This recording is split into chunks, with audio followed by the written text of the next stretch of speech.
வணக்கம். இன்னைக்கு நான் நம்ம நாட்டோட சுப்ரீம் லாவை பற்றி, அதாவது அரசியலமைப்பு சட்டத்தை பற்றி தான் பேச வந்திருக்கேன். பல நூற்றாண்டுகளாக நம்ம சமுதாயம் சாதி அப்படிங்கிற சங்கிலியால் கட்டி போடப்பட்டிருந்துச்சு. ஒரு குழந்தை பிறக்கும் போதே அது உயர்ந்தவனா இல்லை தாழ்ந்தவனான்னு முடிவு பண்ணாங்க. மேல் சாதியில் இருக்கிறவங்க கிட்ட தான் எல்லா அதிகாரமும் இருந்துச்சு, ஒடுக்குமுறையும் இருந்துச்சு. ஆனால் 1950 ஜனவரி 26 அன்னைக்கு ரத்தமே சிந்தாமல் ஒரு பெரிய புரட்சி நடந்துச்சு. டாக்டர் அம்பேத்கரும் மற்ற தலைவர்களும் சேர்ந்து இந்த அரசியலமைப்பு சட்டத்தை நமக்கு கொடுத்தாங்க. இது வெறும் ஒரு புத்தகம் இல்லை, இது நம்ம விடுதலை சாஸ்திரம். பிறப்பால் யாரும் உயர்ந்தவனும் இல்லை, தாழ்ந்தவனும் இல்லைன்னு இது உறுதி பண்ணுச்சு.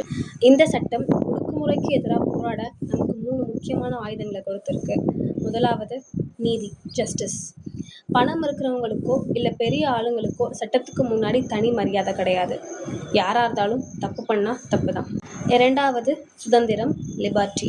முக்கியமாக ஆர்டிகல் 19. இது மூலமாக நமக்கு பிடிச்சதை பேசவும், அநியாயம் நடக்கும்போது அதை தட்டி கேட்கவும் நமக்கு சுதந்திரம் கிடைச்சது. முன்ன மாதிரி நீ இந்த குலத்தொழில் தான் செய்யணும்னு யாரும் நம்மளை கட்டாயப்படுத்த முடியாது. நமக்கு பிடிச்ச வேலையை நம்மளே தேர்ந்தெடுத்துக்கலாம். மூன்றாவது சகோதரத்துவம், ஃப்ராட்டர்னிட்டி. அதாவது சாதியை பார்க்காம எல்லாரையும் சமமாக மனுஷங்களாக மதிக்க கற்றுக் கொடுத்தது இந்த சட்டம் தான். இதில் இருக்கிற ஆர்டிகல் 17 மூலமாக தீண்டாமைன்னு சொல்கிற கொடுமையை ஒழிச்சு கட்டினாங்க. இந்த சட்டம் இருக்கிறதுனால தான் இன்றைக்கி நம்ம அடிமைகளாக இல்லாமல் சுயமரியாதை உள்ள ஒரு தனி மனுஷனாக வாழ்ந்துட்டுருக்கோம். நம்ம அனுபவிக்கிற இந்த சுதந்திரம் யாரும் நமக்கு பிச்சை போட்டது கிடையாது. அது இந்த அரசியலமைப்பு சட்டம் நமக்கு கொடுத்த உரிமை. அதனால் அதை படிக்கணும், புரிஞ்சுக்கணும், பாதுகாக்கணும்னு கேட்டுக்கிறேன்.